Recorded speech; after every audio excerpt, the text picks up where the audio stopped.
Hello, everyone. Hope you're having a fantastic day. We are here in sunny Edinburgh. Yep, today is a sunnier day, and we've been lucky for the past few weeks. We've had a little bit of sunshine, so we'll take that.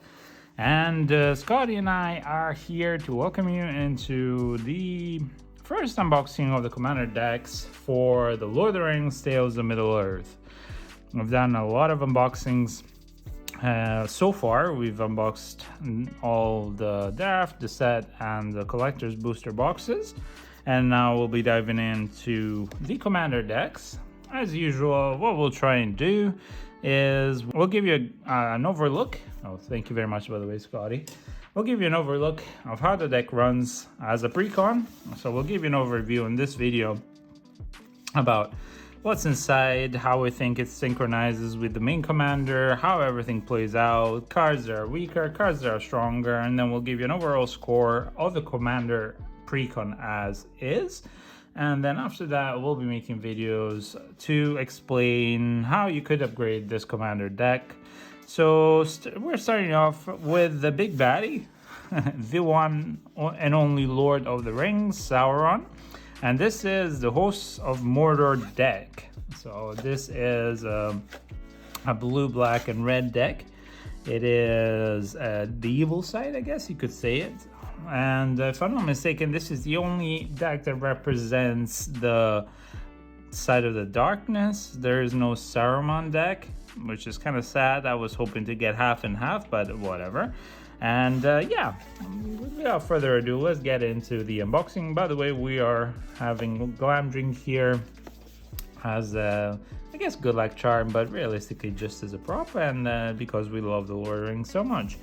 Now, what does this deck entail? Oh, there's Sauron. Okay, that makes sense. So you get the usual 100 cards, out of which 20 are new. And these 100 cards are, even the ones that are reprinted, they are with the style of the Lord of the Rings. So you have new art for everything, which is really, really cool, especially if you're a collector and you love the Lord of the Rings.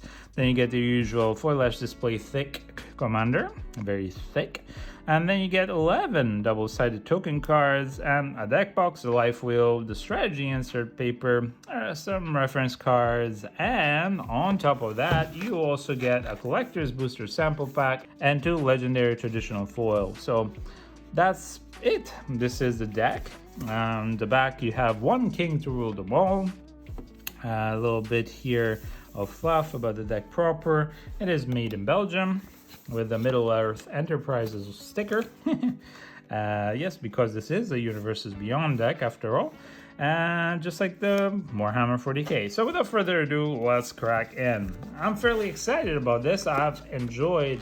Yeah, I should have opened it the other way around. It's like the other previous ones. So you're supposed to open it from the bottom, unless you want to force it too much. So anyway, this is what you get inside. You get a little bit of cardboard cutout. You have a cute here illustration of Sauron and Saruman. You have some counters. You have a weird counter here, which I don't know what it is. We're supposed to represent. Then you get insert that describes the deck a little bit. You get the deck box, which looks like this. And again, these deck boxes, realistically, you cannot put the 100 cards inside if you sleeve them, therefore that's kind of annoying. But hey, if you are going to be playing unsleeved, which we don't recommend, you have a box here, and this is what it looks like. That's cool. You get the strategy insert, which is, oops, and it's stuck here for some reason. That's odd. Oh yeah, that's really stuck in there. Okay, cool. So let's see if it's in the shot entirely. I'll do this. Sauron, the Lord of the Rings. This is playing the deck, the commander rules. In general, you can pause at any one point in case you want to see what's on it. And then it flips around and you have this really beautiful art, which, oh, it comes together. So they do come together. As in, like, the art had them both in the same piece of art.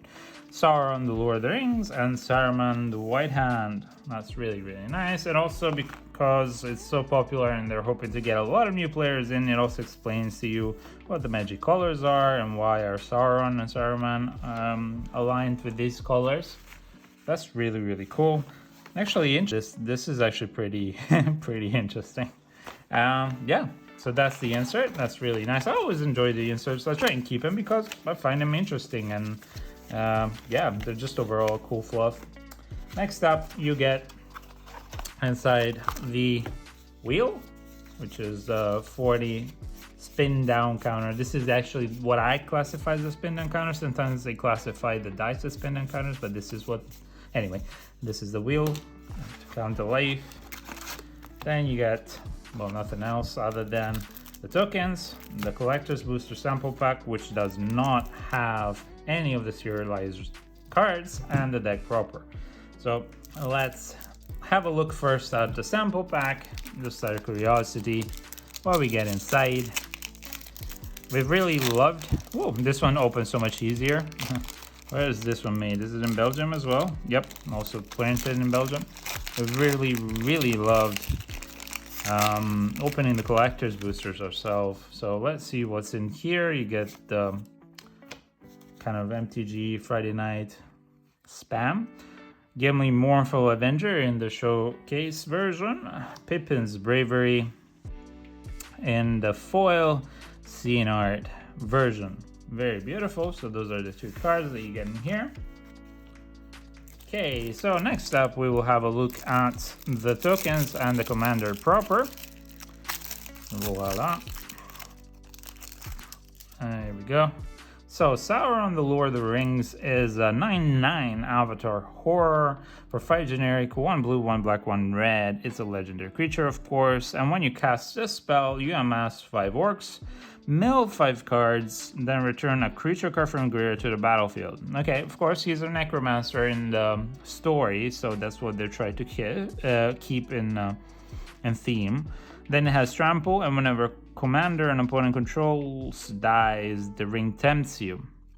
Okay, so you can only get 4 counters on the ring tempts, so that's interesting. You have it here, right? So you can only get 4 for the remainder of the game. That means you probably want to play a removal to kill your opponent's commanders as much as possible, more so than you would usually do.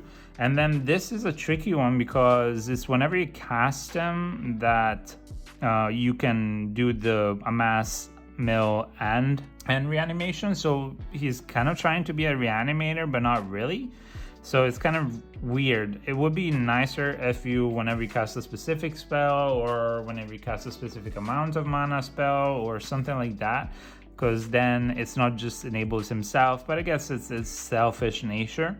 I don't know if he's a very strong commander. We'll see how the deck foils, but realistically, if I were to build this deck for him, I would build a reanimator, barely a mass, mainly reanimate deck with a lot of reanimation triggers, and then a lot of removal, like a lot of removal to get this done. So anything that plays that. But let's see how it goes, and then we'll give you an update on how to upgrade the deck when we get to it.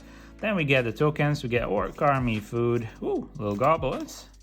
Dragon. This is very beautiful. Flying Menace 6/6. Whenever this creature deals combat damage to a player, you gain control of target artifact the player controls. So very situational. You get treasure tokens, and then you get the 1 ring with a cutout that you can rip and just put on a creature that becomes a ring bearer, and some of the rules. By the way, if you're looking at understanding how this new mechanic works, we have made a guide and we will link it in the description below. So do have a look at that if you're interested in figuring out how it works. Then we turn around, we have Wraith. Oh, that's really, really nice. Wraith with Menace. Okay, so you get the 9 Wraiths. Actually, is it 10 now? Oh, 9. 9 Wraiths. And an Orc Army. That's really cool. I wonder what creates and generates Wraiths, because that's really, really nice and very on flavor. Okay, so let's go on to the deck. We will start from the commanders, and commander in general. and then we'll move from there. And of course, this thing didn't want to open as wanted.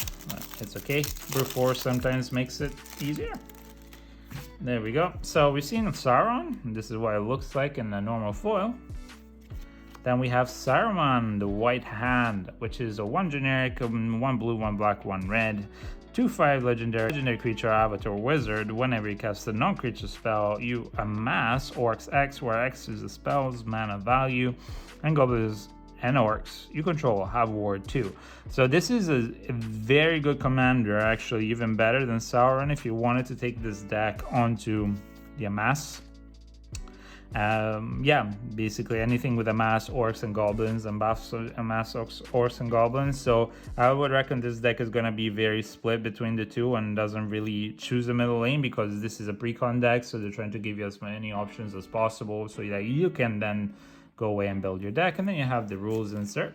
And now we will look at the first 20 new cards. So first one is Corsairs of Umbar, which is a 3/3 human pirate for 3 generic and 1 blue. And for 2 generic and 1 blue, target goblin, orc, or pirate can be blocked this turn. Whenever it deals damage to a combo player, you amass over 3. So this is going to be on the Saruman side. I'm just going to do this. Because yes, you have an amass trigger, but you're not going to be casting a lot. I mean, look how expensive Sauron is, and you have to cast him to get the trigger. Next, Monstrosity of the Lake is a Kraken 4/6 legendary creature for 4 generic and 1 blue. When it enters the battlefield, you may pay 5 generic. If you do, tap all creatures your opponent controls, then put a stun counter on each of those creatures, and it has island cycling. I guess it's a good temporary temporary interaction, and also a good way to cycle. I wish it was for 1, but okay, so this is more of a tool. Let's say that anything else just goes here, and then the instants and artifacts, etc. will just put on our side. Oh, Subjugate the Hobbits. And this is part of the books, in case you didn't know. Spoilers, Saruman lives. He doesn't get killed by Grima when the movies have him killed. He goes back to the Shire, takes control basically of the Shire under the guise of Sharky, and Grima is his servant. And then Grima does eventually kill him, but you know, he still lives up until that point. Subjugate the Hobbits is a 5 generic and 2 blue sorcery. Gain control of each non-commander creature with mana value 3 or less. I mean, this is very in theme against the other commander decks. There is an elves, knights, and hobbits / food token deck, so this is going to be really good against them. But if you're playing a normal commander game, this is not going to be as great as an interaction, but we'll see. Ooh, Shelob, Dread Weaver. Okay, so this is a 3/3 spider demon, another incarnation of Shelob, because there's one in the main set. It's 3 generic and 1 black. Whenever a non-token creature an opponent control dies, you exile it. Okay. And for 2 generic and 1 black, put a creature card exiled with Shelob Dreadweaver in its owner's graveyard. So this is weird because, yeah, you exile it, and then this actually, you put the one that's exiled into its owner's graveyard, and you put 2 +1/+1 counters on Shelob, and then for X generic, 1 generic and 1 black, you put target creature card from mana value exile with Shelob onto the battlefield, tapped on your control. So this is, again, Reanimator, really good. Again, there are better reanimating commanders, but we're just gonna look at this one. Ooh, this is a cool card. Cavern Horde Dragon is a 6/6 dragon for 9, so 7 generic and 2 red. It costs X less to cast, where X is the greatest numbers of artifacts an opponent controls. Okay, so can be decent if you're playing against any deck. Like, for example, the food deck is going to create a lot of them, so this becomes really good really quickly. But if you're not playing against a lot of artifact decks, or an artifact specific, because not even all the numbers of artifacts, but it's the greatest number of one opponent, so it can be kind of tricky. So it's very situational. Fly and Trample Haste, wow. And whenever it deals combat damage to a player, you create a treasure token for each artifact that player controls. So again, very situational, very strong if you're playing against an artifact heavy deck. Otherwise, it's not going to be as great. Orcish Siege Master, 0/5 Orc Soldier for 2 generic and 1 red. Also, I'm going to try and keep count of like how expensive the deck is overall.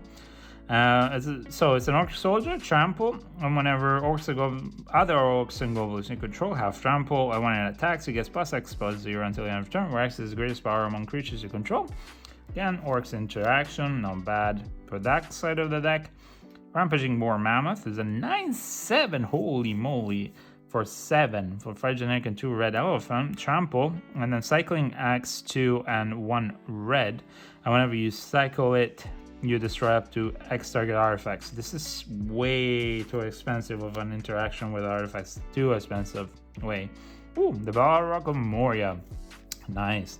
8/8 Avatar Demon for 7 for 4 generic, 2 black and 1 red. Trample Haste. And when it dies, you may exile it. And when you do, for each opponent, exile up to 1 target creature that player controls. And you can cycle it for 3 generic, 1 red. And when you do cycle him, you create 2 treasure tokens. I mean, it's a big baddie, top ender, and if it dies, you exile stuff, so it's not bad. Again, top end heavy, very top end heavy, and then he gets to create some treasure token. Ooh, Grima, Saruman's footman, and they've really encapsulated his beautiful, beautiful face and looks very charming. It's a 2 generic and 1 blue, 1 black human advisor for with 1/4. Grima, it cannot be blocked, and then it deals combat damage to a player. That player exiles cards from the top of the library until they exile an instant sorcery card. You may cast that card without paying its mana cost. Then that player puts the exile cards that were in cast this way in the bottom of the library in random order. Oh, very annoying with the ring tempts you kind of side, I guess. You can put it on that side. I mean, it's not necessarily a super trigger because the ring temps is not great, but because it has one power, it won't be blocked by creatures that are greater than him once you reach that part on the ring temps you emblem. And the darkness bind them. Okay, so this is part of the inscription on the ring. 2 generic, 1 blue, 1 black, 1 red. So for the first 3 steps, you create a 3/3 black wraith creature token with menace. Okay. The ring tempts you, so that's really cool. So this is the generation of the wraiths, and then for each opponent, gain control of up to 1 target creature that player controls until the end of turn. Untap those creatures, they gain haste until the end of turn, and the ring tempts you. Okay, so this generates 3 times the wraiths. It's an interesting control kind of thing. It's not easy to cast, but it's very interesting. I like it. It's not bad. It's a decent saga. I guess it doesn't really synergize too much with a lot of things. And if you have ways to sack those creatures, it's great. Otherwise, you're just getting control of them, which could be great at that point, but it could also just be not too bad. Lidless Gades. It's a 2 generic, 1 black, 1 red sorcery. Exile the top card of each player's library. Until the end of turn, you may play those cards, and the mana type can be spent, any mana. You can spend any mana to cast them, and you can flashback it for the same cost. Not bad. Again, kind of like it's trying to be a little bit control-y as well as a deck. It's not a bad spell. It is kind of on theme, but it's not something that I would write home about. Lord of the Nazgul. 4/3 Wraith Noble for 3 generic, 1 blue, 1 black. The Witch King of Angmar, I guess. Flying wraiths you control have protection from the Ring Bearers. Okay. And whenever you cast an instant sorcery spell, you carry a 3/3 black wraith creature token with menace. And then if you control 9 or more wraiths you control have base power toughness 9/9. Oh, wow. Okay, so this is a wraith interaction within the darkness binds them. Very interesting, very decent. Actually, for this cost, it's not a bad card, and it does quite a bit. So, and you can cast a lot of instant sorcery spell. Moria Scavenger is a 1/4 orc rogue for 1 generic and 1 black, 1 red. Has death touch and haste. Okay, and then tap to discard a card, draw a card. So tap to rummage, and if this card was a creature card, you amass orcs 1. Okay, so this is not very strong. I'm sorry. I mean, it's okay in the orc side, but it's still not very strong because if you could amass orcs maybe equal to the number of the discarded card mana cost, maybe then that would be a bit better. But yeah, otherwise not that great. Summons of Sauron is a sorcery for X generic, 1 red and 1 blue. You amass Orcs X, you mill X cards, you may cast an instant sorcery spell with mana value X or less among them without paying a mana cost, and then you can flashback it. For 3 generic, 1 blue, and 1 red, you exile X cards from the graveyard. Okay, that's not bad. Again, interaction with the other side, I guess, because it's non-creature spells, so yeah. Okay, 2 greedily, 2 deep. Ooh, giggity. 5 generic, 1 black, 1 red. Put target creature card from graveyard onto the battlefield under your control. That creature deals damage equals to its power to each other creature. Ooh, this is not bad. This is a good reanimator. I mean, it's really expensive. There are much better reanimators, but it's kind of like a reanimator wipe at the same time. So if you reanimate, you know, Balrog, or yeah, I think it's an 8/8, it deals 8 damage to everything that is indestructible. Most of the times they die, so it could be a decent on-theme reanimate. Wake the Dragon, giggity. That's 4 generic, 1 black, and 1 red. Create 6/6 black and red dragon creature token with flying menace, and what we saw earlier is the tokens, and you can flashback it. Not bad. I mean, top end kind of thing. Very expensive so far. Like, the average cost of this deck is, the mana curve is really skewed towards I reckon 4 or 5 slot. Relic of Sauron, 4 generic. It's an artifact. You tap to add 2 mana in a combination of black, blue, and red, and or.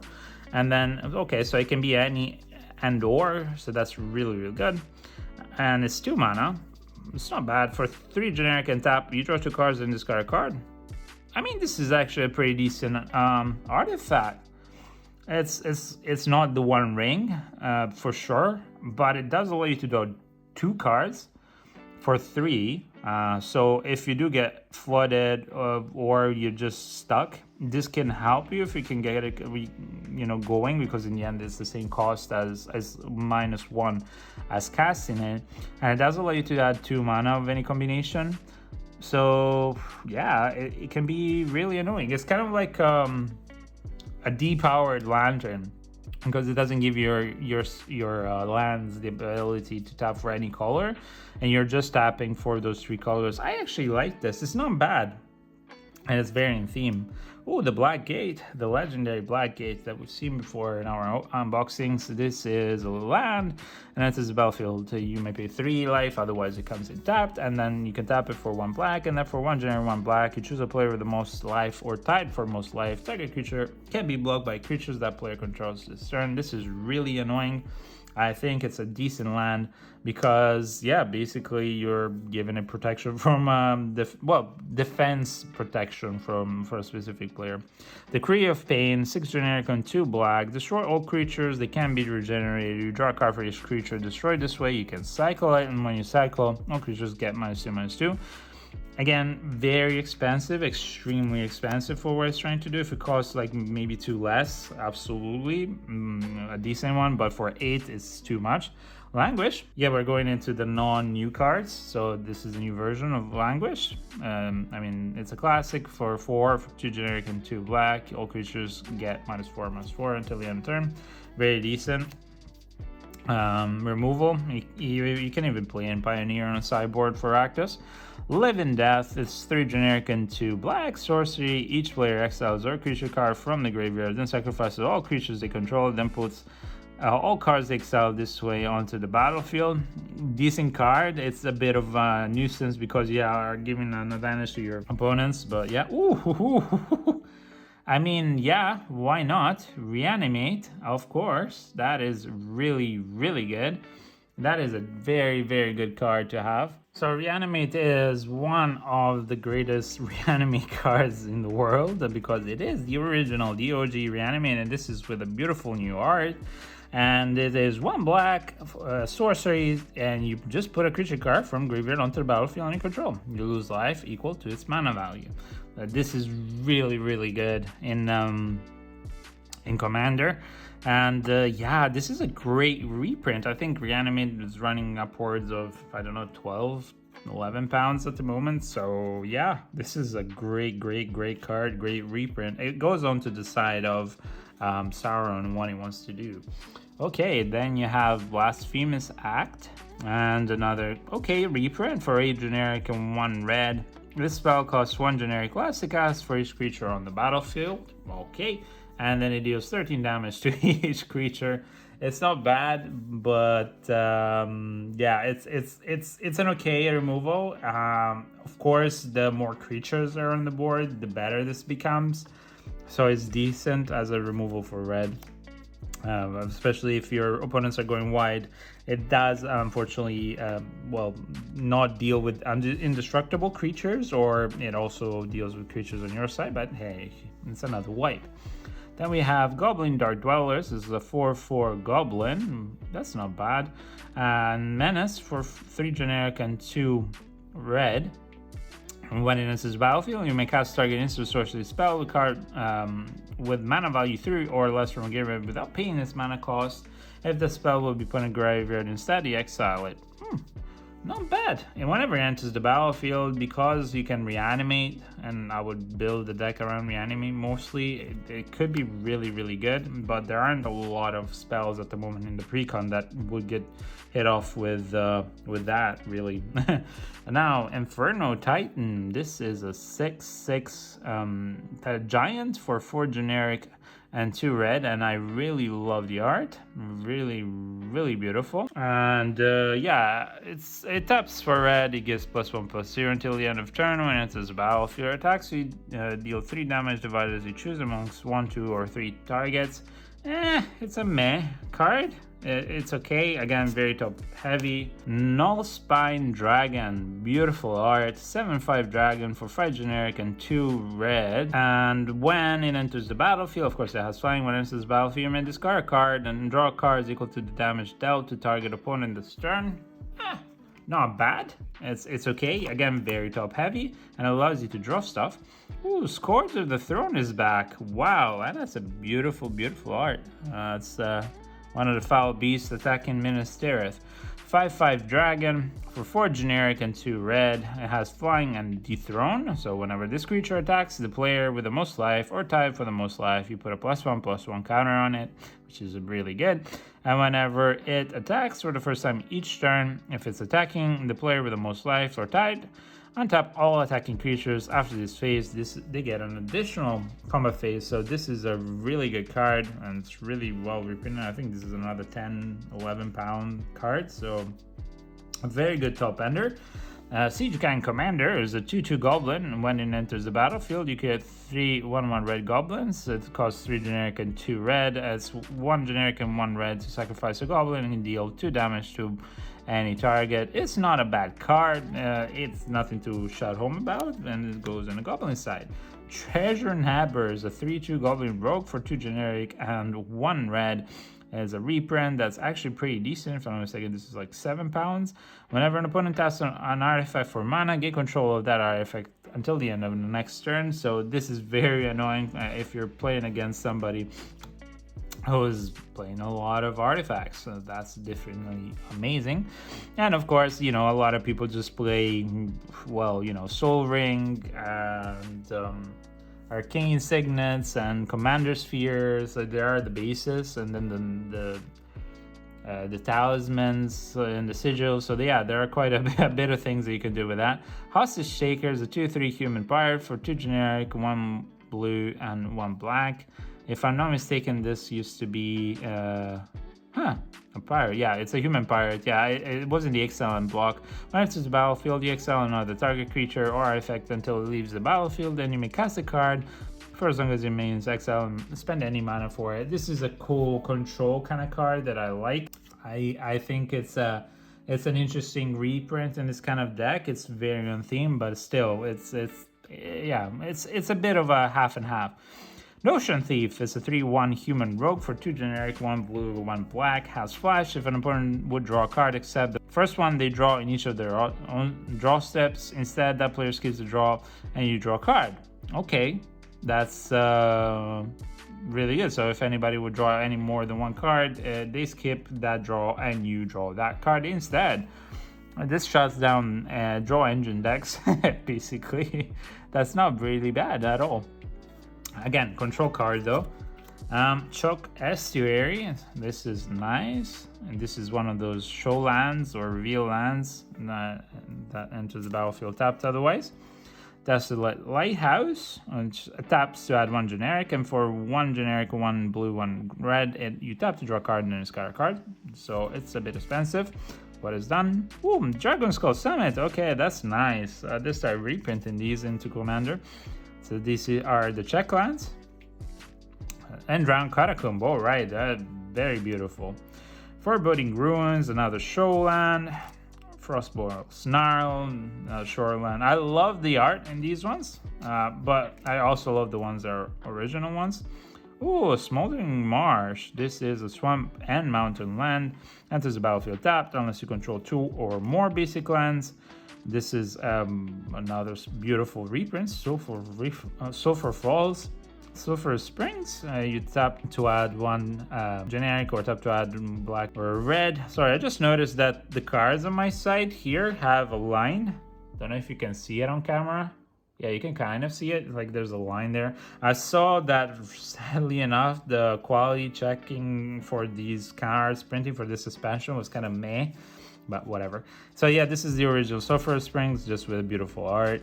Sunken Hollow, that's not bad for 2. Underground River, beautiful reprint, and there's Gollum right there. Very, very nice.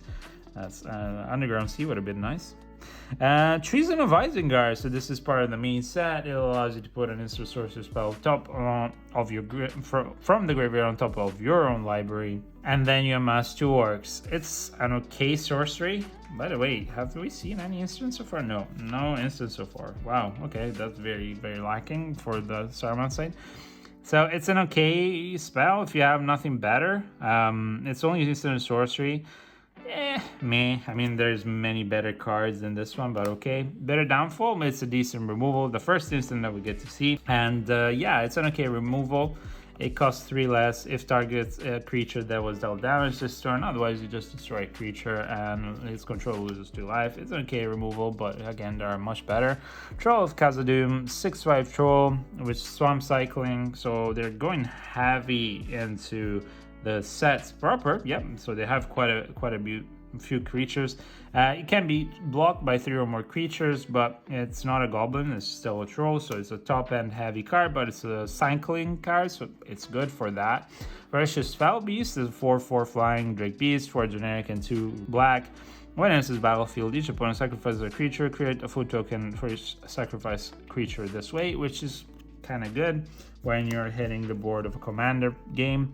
Fire Inscription, another one that's okay. It allows you to get tempted once it enters the battlefield as an enchantment. However, you cast into a sorcery spell, you deal 2 damage to each opponent, so that's not bad. Great Schnock, Brash Instigator, which is a Goblin Soldier, 1/1 for 2 generic and 1 red. And when it enters the battlefield, you amass 2 orcs, and when you do until the end of the turn, you gain control of target non-legendary creature. So it's basically you just steal the creature for that. Ooh, Arcane Denial is back. That's really, really nice. It's a decent, I mean, it's what, £2, £3 maybe maximum, depending on the version. Decent counter spell, or some people call it the best counter spell, because it counters for 1 generic and 1 blue, so you don't need double boom, and its control may draw up to 2 cards at the beginning of the next turn's upkeep. And you may draw a card at the beginning of your next turn's upkeep. So basically you're given an extra draw, but you're countering something amazing. So this is a really, really good addition. I really like it. Okay, Boon of the Wishgiver. So this is a draw of 4 cards card for 4 generic and 2 blue. So that's really expensive. And you can cycle it for 1 and draw a card when you discard it. It's okay. Really, really expensive, but okay. That's the sorcery. Then you have Consider, which allows you to surveil, okay, and draw a card. Okay, there are better effects that allow you to get milled while doing that as a cantrip, but I guess there aren't that many instances so far. Deep Analysis, again, very giggity. 3 generic and 1 blue. Sorcery, target player draws 2 cards, okay. And then you flash back it for 2 and play 3 life. Not bad. I guess if you mill it, it's really, really good.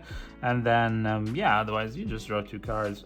It's not bad. Oh, okay, Factor Fixture makes a return. Very nice. Well, this is with the new art, and that's Ymir.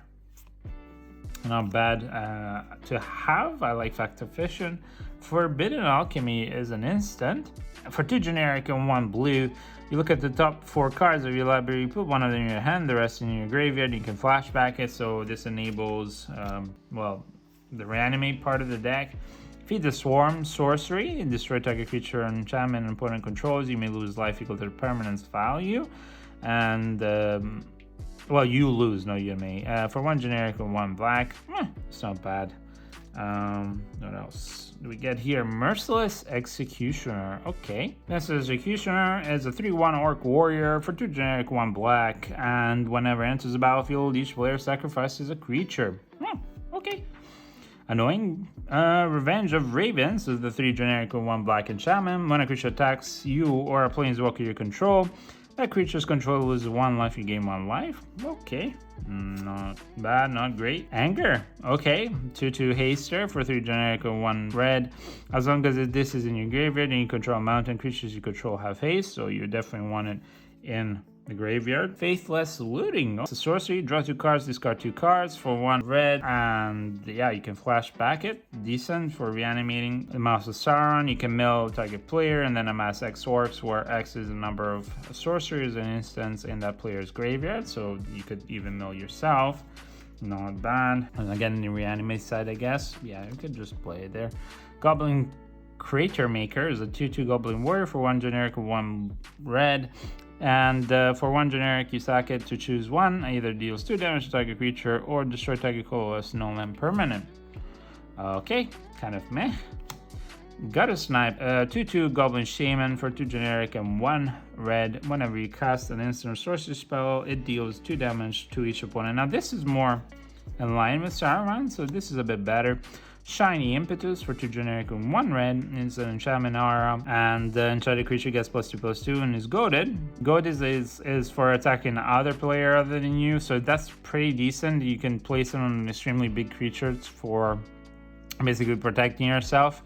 Yeah, that's not bad, but you can also have it on your own creature, just in case you want to pump it and get the treasure token. So that's kind of like half and half, not bad. Thrill of Possibility. As an additional cost to cast a spell, you discard a card and draw 2 cards. Again, this is not bad in the side of wanting to put cards in a graveyard.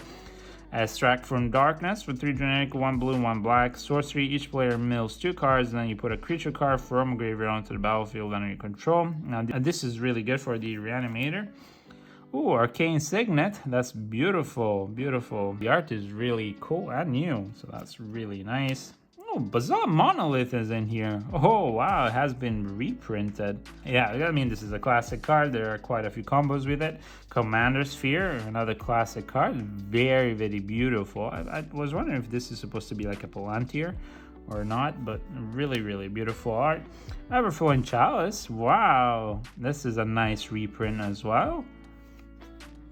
Mindstone, of course, very decent in most decks. Soul Ring, of course, with a beautiful new art. Worn Power Stone, okay, not bad. You tap to add 2 generic. Command Tower, that's really nice. Yes, that's really, really nice art. Crumbling Necropolis, and enters battlefield tapped, and you just add one of the 3 colors. Evolving Wilds, Field of Ruin, Path of Ancestry, okay, Orc's Passage, Terramorphic Expanse, and then we start seeing the lands proper. So you get 6 islands, 6 swamps, and 7 mountains. So yeah, overall this deck was not bad at all. It's an interesting deck for sure, but the problem is it's lacking focus on what it wants to do. Does it want to be a Reanimator deck? Does it want to be Spellens kind of instant sorcery deck? Does it want to be a Goblin or a Mass deck? What does it want to be? And this is a very big problem with most decks of Precons, because they want to give you as much choice as possible, but to a certain degree it can be very gimping. So here I noticed it the most. First off, you have a lot of very high costing cards, that don't necessarily synergize too much with either or. It's just gives you some extra stuff. Then you do have some reanimating cards. You're very heavy on the sorcery side, so you're very much playing on your turn. And I would reckon if you want to play on more on the Saruman side, you want to play more on the instant side to loot away. I would have built it differently. I would have gone more on the instant side, and then I only kept most reanimators in here, so that with the instant side you're doing Saruman, and then you reanimate with the Sauron side. Yeah, so basically that's how I would have done the Precon by itself, but it's not a bad Precon. It's definitely not as disjointed as the Divine Convocation Precon, so it's not a bad one. But I would say, you know, I would give it a 5.5 or a 6. A 6 because of the fluff and the lore, and definitely it's in theme. But a 5.5 because realistically you're gonna be not doing much for the first few turns, and if you're against, you know, some of the quicker decks, you're just not gonna have a lot of fun not doing anything. You don't even have a lot of removal at hand. So yeah, I would say that, yeah, unfortunately it is a great deck, but Sauron in and of itself is not as strong as a reanimator can be, because you have to cast him every time. And Saruman is not a bad card to amass these orcs, so it is a 2-for-1. But yeah, it depends on what you're trying to do. Realistically, funny enough, I would go more for the Saruman side, but rather than the Sauron side. But let's try and give you a better idea of what we could have done with Sauron in a later video. So do make sure to stick around. We would really appreciate it if you like, so thumbs up our video, subscribe, and yeah, we will be bringing you all the other unboxings of all the other decks, and we will try and give you an overview of how you could upgrade the Precon and what the best cards would be. And yeah, that's it from us. Until we see you in the next time, be good, be kind, and take care. Thank you very much. Bye.